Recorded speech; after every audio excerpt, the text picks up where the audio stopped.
Hello everyone, आज हम बात करेंगे डीयू हॉस्टल के बारे में। ठीक है कि अगर आपने एडमिशन ले लिया है या फिर एडमिशन के समय हॉस्टल सेलेक्ट किया होगा तो उसमें क्या क्राइटेरिया होता है। ठीक है, एलिजिबिलिटी होती है तो कैसे मिलता है। ठीक है, मेन चीज़ होती है एलिजिबिलिटी। कुछ कहीं पर भी आप हॉस्टल लेंगे, चाहे आप जेएनयू में हो चाहे आप डीयू में, तो वहाँ पे कुछ एलिजिबिलिटी क्राइटेरिया बनाया जाता है, उसके अनुसार आपको क्या दिया जाता है, हॉस्टल दिया जाता है। ठीक है, जब आप एडमिशन के लिए क्या कहते हैं फॉर्म भर रहे होंगे तो उस फॉर्म में लास्ट में आ रहा होगा सेलेक्ट करने के लिए हॉस्टल लेंगे या नहीं लेंगे।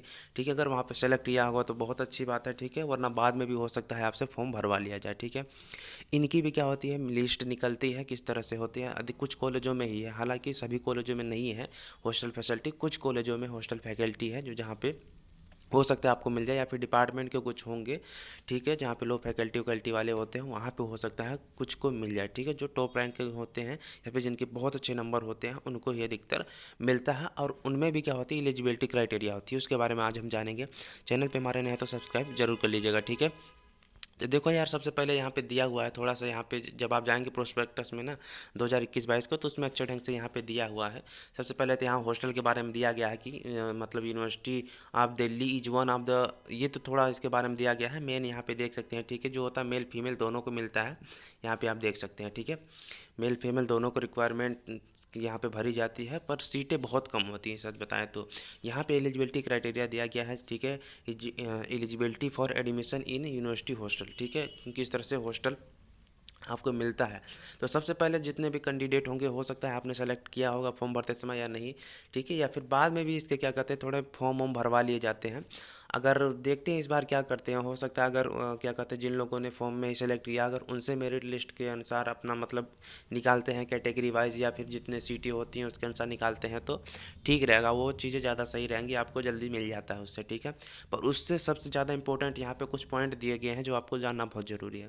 पहला दिया गया कि the candidate should be enrol as a regular post graduate student in a department centre faculty of the university. ठीक है, सबसे पहली बात कि आपका एडमिशन दिल्ली यूनिवर्सिटी के किसी भी कॉलेज या फैकल्टी डिपार्टमेंट में इनरोल होना चाहिए, माने कि ले लेना चाहिए।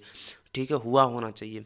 मेन दिक्कत यहाँ पे आ रही है कि सिर्फ रेगुलर वाला यहाँ बोला जा रहा है, पर ठीक है यहाँ पे देख सकते हैं रेगुलरली जो ले रहे हैं ना उन्हें ही हॉस्टल मिलता है। जैसे क्योंकि दिल्ली यूनिवर्सिटी में एनसी वेब भी चलता है, सोयल भी चलता है, तो वो उनके लिए नहीं है। ठीक है, जिन लोगों ने पोस्ट ग्रेजुएट में रेगुलर में एडमिशन लिया है उनको मिलता है।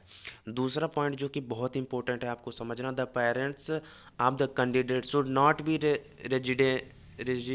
Residing in the national capital territory. ठीक है, एनसीटी जिसे कहते हैं, यानी कि दिल्ली के आसपास या दिल्ली में नहीं रहना चाहिए। ठीक है, जो लोग दिल्ली में रह रहे हैं भले वो बाहर के हों तो बहुत कम चांस है मिलना। अगर आपने एड्रेस जो है वो गांव का डाला होगा तो आपको मिलने का चांस है। ठीक है, परमानेंट एड्रेस में हो सकता है आपने गांव का डाला हो और टेम्परेरी में यहाँ का डाला हो, तो आपको 100% मिलने का चांस हो सकता है। पर उसके लिए एलिजिबिलिटी क्राइटेरिया आगे जो परसेंटेज मेरिट वाला होता है उसको भी फॉलो करना चाहिए। कोई किसी भी सारी चीज़ें जो होती है पॉइंट पॉइंट में, वो सारी चीज़ें फॉलो हो रही होंगी तभी आपको मिलेगा। ठीक है, तीसरा पॉइंट है the candidate should not be employ anywhere of the full part time ad hoc और टेम्परेरी बेसिस। ठीक है, जैसे दिल्ली यूनिवर्सिटी में कहीं पढ़ाते उड़ाते रहते हैं, जैसे एडहोक हो गया, टेम्परेरी हो गया। ठीक है, या पार्ट टाइम जो तुम्हें एसोसिएट असिस्टेंट, इस तरह से अगर आपके कोई परिवार उरिवार वाले कहीं पढ़ा उड़ा रहे हैं तो उनको मिलना भी बहुत कम चांस हो सकता है। ठीक है, हाँ।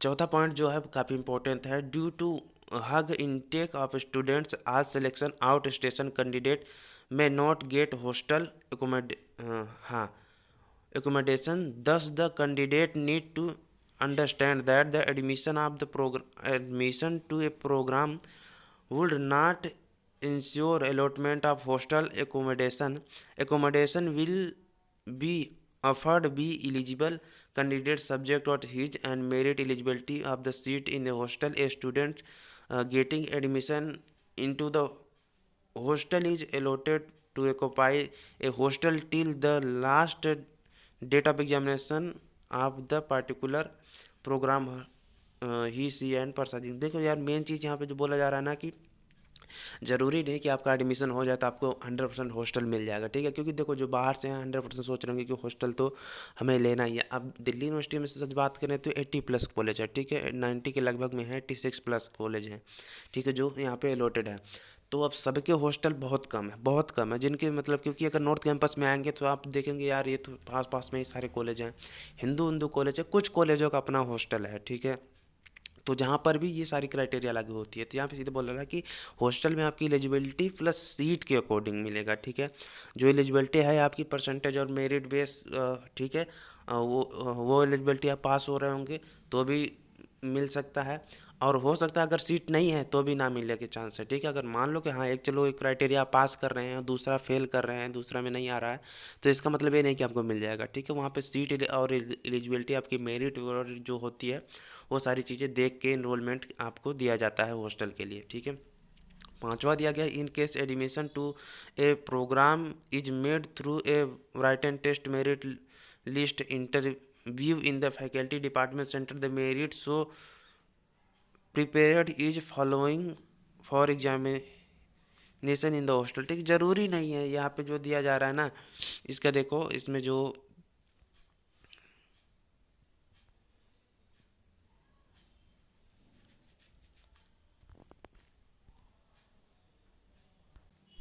यहाँ पे आप देख सकते हैं, इसको मैंने हिंदी में कन्वर्ट कर लिया, जिसमें दिया गया है कि एक चीज़ कि यदि मतलब आप किसी भी कार्यक्रम या प्रवेश के द्वारा जैसे जो कुछ वहाँ पे योग्यता होती है ना, जैसे विभाग में भी कुछ लोग रहते हैं, केंद्र में लिखित परीक्षा योग्यता सूची साक्षात्कार के लिए के जरिए किया जाता है, तो ऐसे ऐसे में तैयार योग्यता छात्रावास में प्रवेश के लिए अपनाई जाती है। हाँ, वहाँ पे जो क्राइटेरिया होता है वहाँ पे कुछ इनका है अपना, तो वो भी उसमें भी कर लेते हैं। छठवां पॉइंट में एक मेन चीज़ जो पैरामीटर वाला दिया हुआ था कि उपयुक्त के अलावा किसी भी पैरामीटर का कारण का कोई भी भार नहीं दिया जाता, मतलब इसमें जो पॉइंट दिए गए थे ना मेन मेन, वही अगर फॉलो हो रहा होगा तो आपको हॉस्टल मिलेगा आपकी मेरिट के अनुसार, आपकी परसेंटेज के अनुसार और वहाँ की सीट एलिजिबिलिटी के अनुसार, ठीक है। और सारा इनरोलमेंट जो होना चाहिए आपका डिपार्टमेंट कॉलेज में, उसी के अनुसार आपको क्या होता है एडमिशन दिया जाता है। उसके अलावा कोई भी आपको बाहर या फिर कहे कि एडमिशन हो जाएगा हॉस्टल मिल जाएगा, ऐसा कुछ भी नहीं होता, ठीक है। यहाँ पे एक चीज़ मेन चीज़ था कि प्रत्येक छात्रावास में एक प्रवेश सीमित है, ठीक है, सीमित सीटें होती हैं जो प्रोवेस्ट वार्डन और निवासी शिक्षकों का गठन करती है। छात्रावास में प्रवेश संबंधित सकाई विभाग 6 द्वारा दिया जाता है, उसमें जो वहाँ पे कुछ अपना करते होंगे ये लोग। और उम्मीदवारों को शुरू में योग्यता सूची के आधार पर ही चुना जाता है, ठीक है। शुरू में जो होता है कि आपकी योग्यता के अनुसार ही आपको चुना जाएगा देने के लिए। छात्रावास प्रवेश सीमित उम्मीदवारों के साक्षात्कार लेती है, ठीक है। वहाँ पे आपका सारा डॉक्यूमेंट आपको बुला के सारा चीज़ करवाएगी, उसके बाद ही आपको मिलेगा। अंत में चयनित उम्मीदवारों को प्रवेश दिया जाता है, विश्वविद्यालय के नियमों के अनुसार आरक्षण उपलब्ध कराया गया है, ठीक है। अगर क्या कहते हैं जो आरक्षण की सुविधा है वो भी आपको दिया गया है, आपकी चयनित प्रक्रिया के अनुसार जो भी सारी चीज़ें होती हैं आपका वो करवाया जाएगा, ठीक है। यहाँ पे जो मेन पॉइंट दिया गया है कि छात्रावास प्रवेश सीमित उम्मीदवारों के साक्षात्कार लेती है, ठीक है। जब आपका वो साक्षात्कार लिया जाएगा, यानी कि आपको हो सकता है बुलाया जाए, एलिजिबिलिटी क्राइटेरिया के अनुसार अगर आपका होगा तो बुलाया जाएगा, सारा डॉक्यूमेंट लिया जाएगा, उसके अंत में ही आपको सारा प्रवेश दिया जाएगा, ठीक है। विश्वविद्यालय के नियमों के अनुसार आरक्षण उपलब्ध है, ठीक है। विश्वविद्यालय में जो नियम है वो मतलब कैटेगरी वाइज जो होती है, वो BC ST SC, उसके अनुसार क्या कहते हैं, उसमें भी क्या कहते हैं आपको आरक्षण मिल सकता है, उसके अनुसार भी सीटें रखी जाती हैं। हर नॉर्थ में आपको मिला होगा तो थोड़ा आसपास आपको हॉस्टल मिलने का चांस है, ठीक है। मान लीजिए जिनको मिल रहा है उनको बोल रहा हूँ कि आसपास मिल जाएंगे, क्योंकि नॉर्थ फैकल्टी में काफ़ी आसपास कॉलेज हैं और काफ़ी अच्छा परिवेश है, तो वहाँ पे आपको हॉस्टल मिलेगा तो आप आसपास ही रहेंगे। साउथ में तो बहुत कम चांस है, साउथ में मुझे नहीं लगता कोई हॉस्टल है, जब तक यहाँ तक अगर मिलेगा भी तो काफ़ी दूर, या फिर आप क्योंकि इनकी फ़ीस भी होती है। यहाँ की बात करें तो दिल्ली यूनिवर्सिटी की तो फ़ीस बहुत ज़्यादा होती है, हॉस्टल फीस। तो अगर क्या कहते हैं आप लोगों को नहीं मिलता तो आप लोग क्या कहते हैं कहीं पे PG UG लेके आराम से वहाँ पर भी अगर 2-3 लोग रह सकते हैं, गेस्ट मतलब क्या कहते हैं पार्टनर के तौर पे रख सकते हैं, तो आपका खर्चा थोड़ा कम हो सकता है, ठीक है। जहाँ पे आप अगर आजकल के अगर देखेंगे दिल्ली के आसपास तो जो भी हैं 6,000 या 7,000 में आपको PG मिल सकता है एक रूम का, जहाँ पे आप 2 लोग 3 लोग आराम से रह सकते हैं और लाइब्रेरी ज्वाइन कर सकते हैं पढ़ने वढ़ने के लिए। हालांकि मेन फैकल्टी में होगा तो लाइब्रेरी पास में ही है नॉर्थ कैंपस में, जैसे ही घुसेंगे तो लो फैकल्टी के पास में ही लाइब्रेरी है बड़ी सी, वहाँ पे भी आप पढ़ सकते हैं, तो उसका कोई दिक्कत नहीं है, आसपास रूम लेके रह सकते हैं अगर हॉस्टल नहीं मिलता है, ठीक है। क्योंकि हॉस्टल ज़्यादा ज़्यादा 2-3% लोगों को मिलेगा, ठीक है।